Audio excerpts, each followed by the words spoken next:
Hello and welcome back to Bicyclelegs Talks Music and another episode of Studio Albums Ranked. Today we're going to be looking at the 6 Neal Morse era albums of the wonderful American progressive rock band Spock's Beard. I won't go too much into how I first got into Spock's Beard because when we talk about one of these albums in particular, that story will come up. Why am I only ranking the Neal Morse era albums? Well, there's a couple of reasons for that. Firstly, they're the ones I'm the most familiar with. They're the ones I've spent the most time with. And also, I think that, and if I'm being completely honest, I love the Spock's Beard albums that come after this to varying degrees. Some are better than others.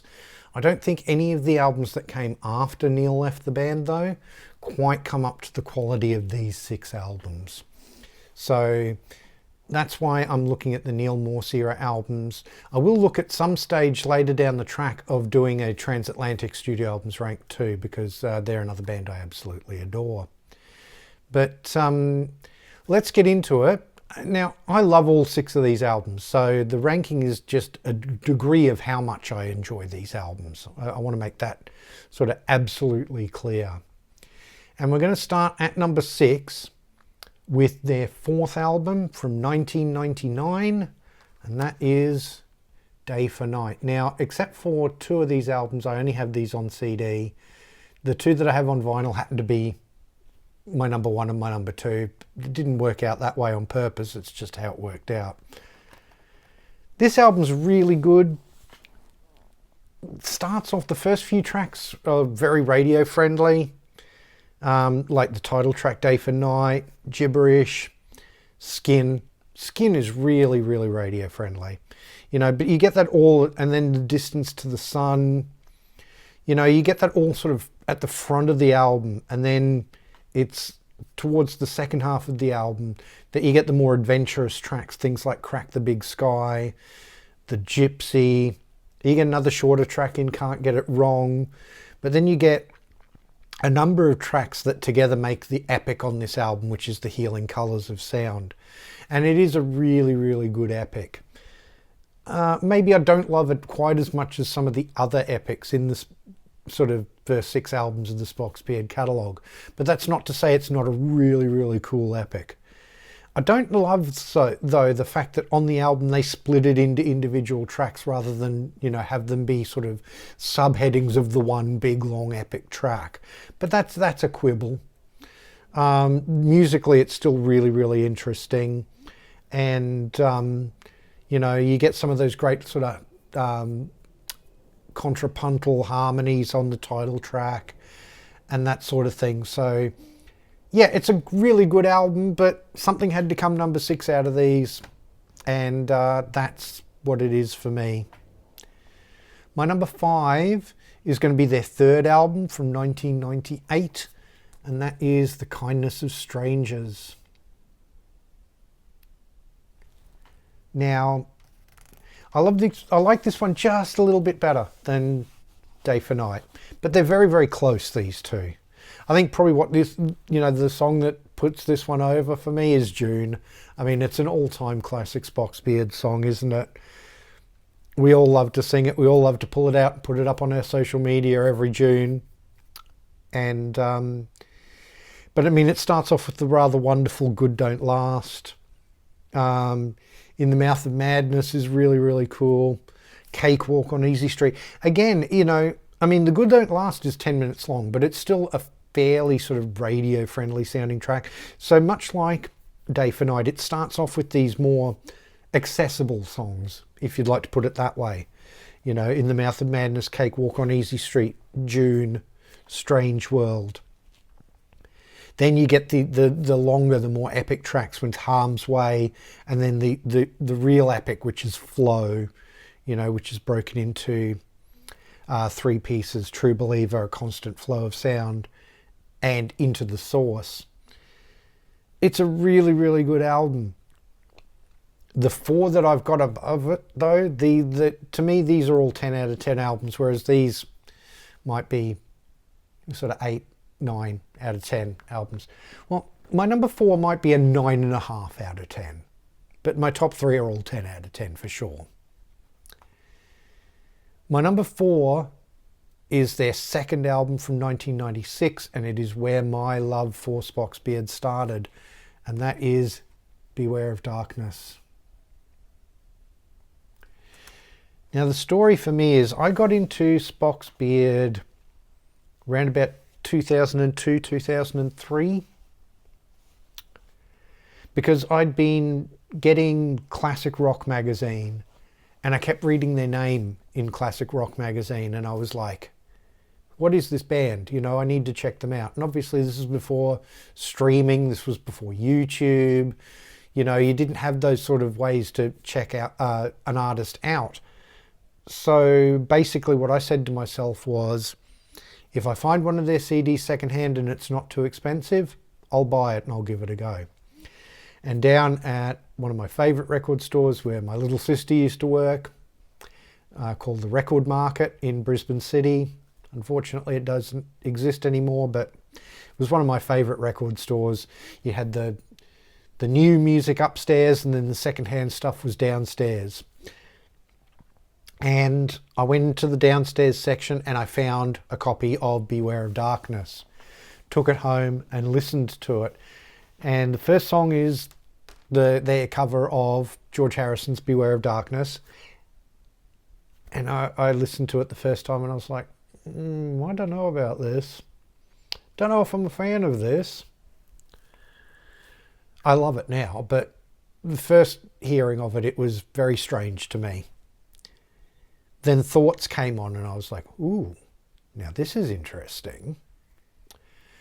And again, you know, it has those, you know, what I would later come to find out are those sort of Gentle Giant influences in the vocals and that sort of thing.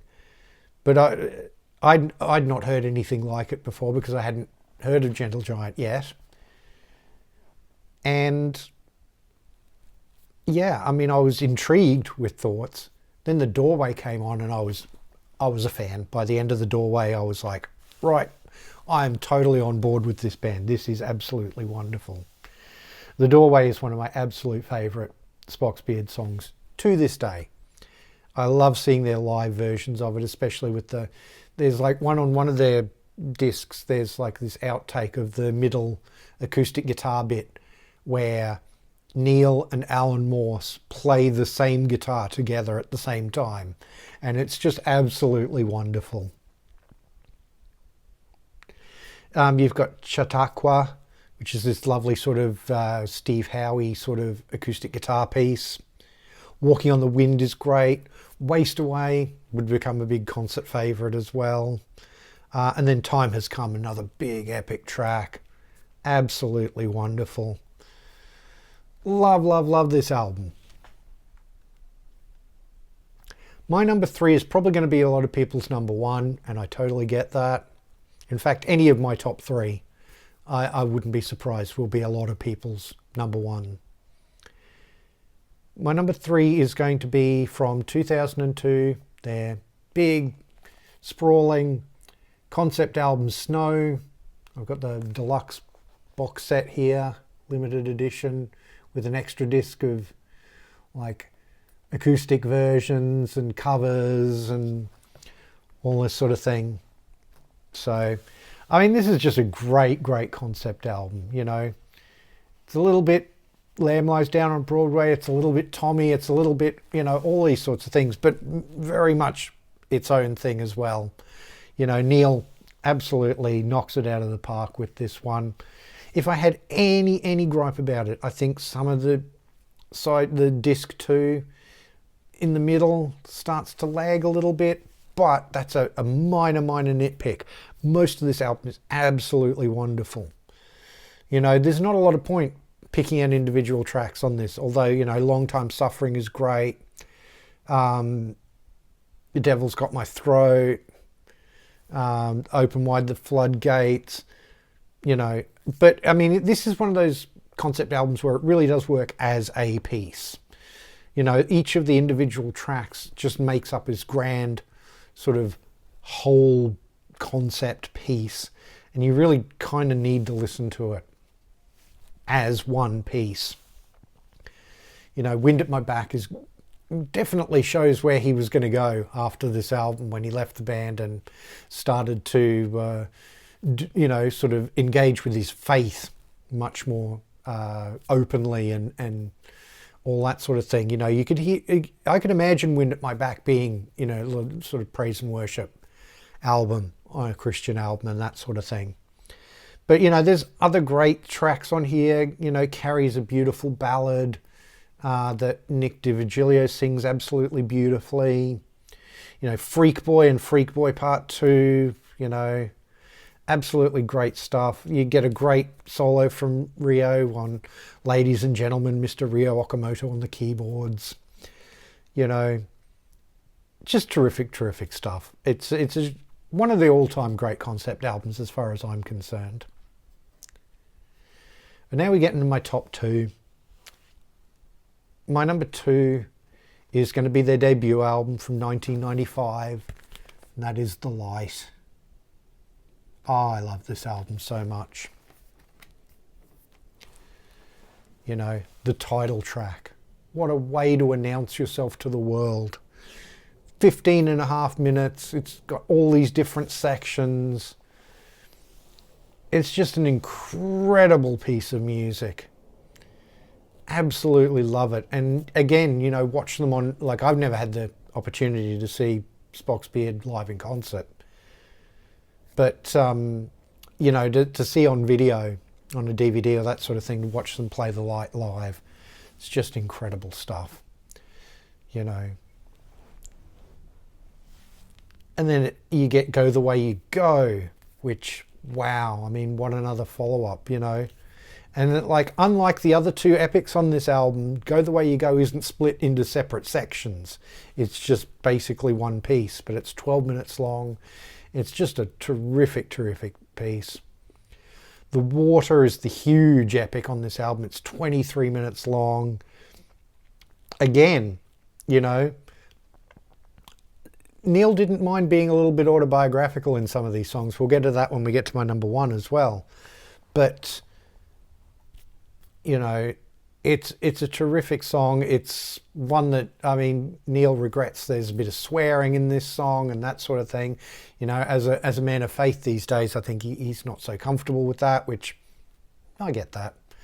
But I think it gives the track some honesty, that section, the what he calls the F you, I'm sorry section, which, yeah, it's great. And then On the Edge is a shorter track, but it's a really cool closing track. Rio wasn't in the band yet when they made this album. He would come into the band to tour this album, and then he would become a full member from Beware of Darkness onwards. So now this, of course, you know, all of these albums, apart from this one not having Rio on it, I should mention, you've got your original lineup of Spock's Beard. You've got Neal Morse on various keyboards and acoustic guitar. You've got Alan Morse on guitar, occasional mellotron, occasional cello. You've got Dave Meros on bass and occasional French horn. You've got Nick DiVigilio on drums and various other things and doing occasional lead vocals. Rio Okamoto on keyboards. And of course they could all sing, maybe not so much Rio, but the rest of them would all contribute to wonderful sort of, you know, contrapuntal harmonies and all this sort of thing. Just absolutely talented band like that.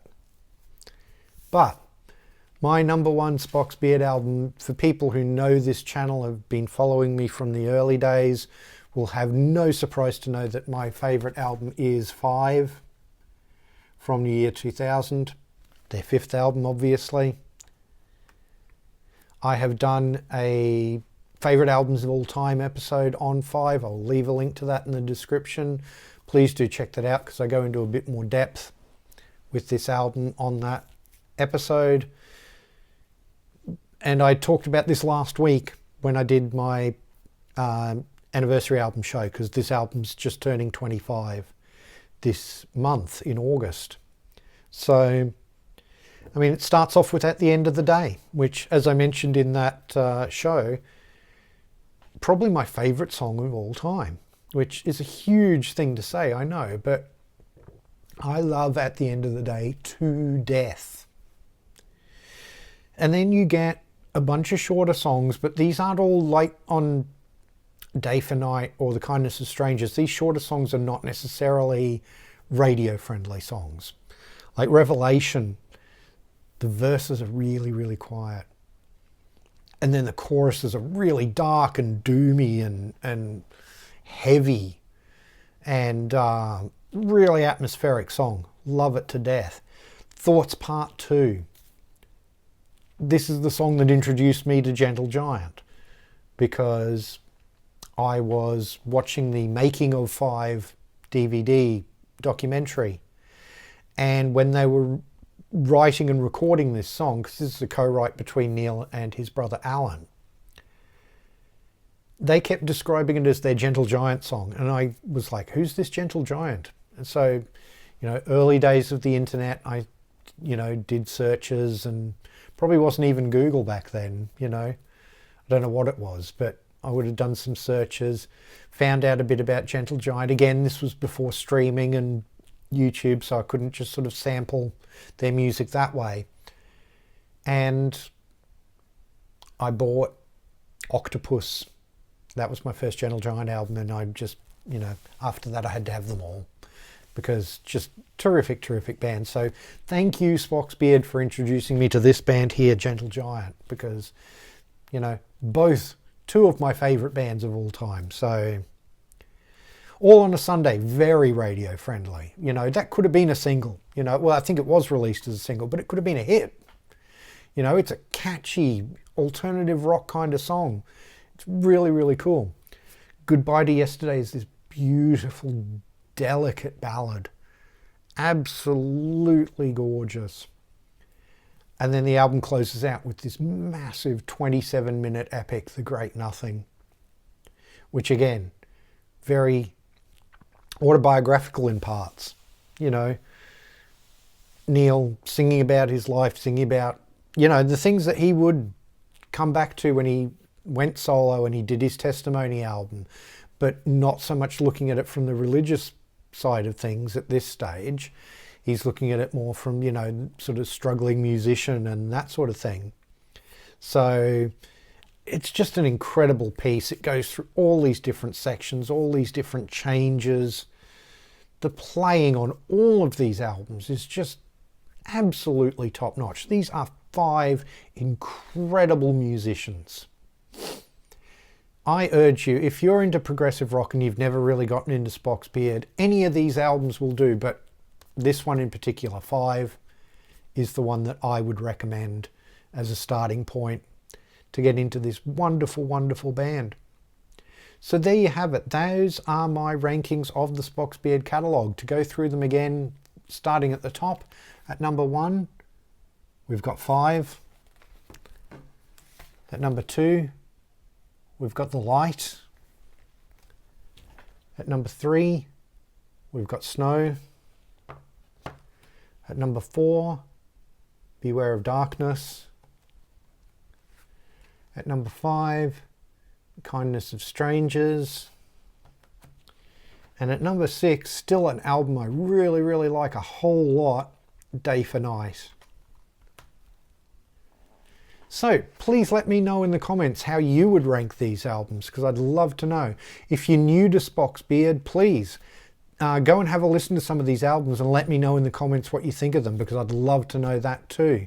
A lot of what we do, me and all my other colleagues who do YouTube music channels, we do these videos to try and turn you on to new stuff that you haven't listened to before. So, I love to hear it when somebody says, oh, I just tried this band because you were talking about them.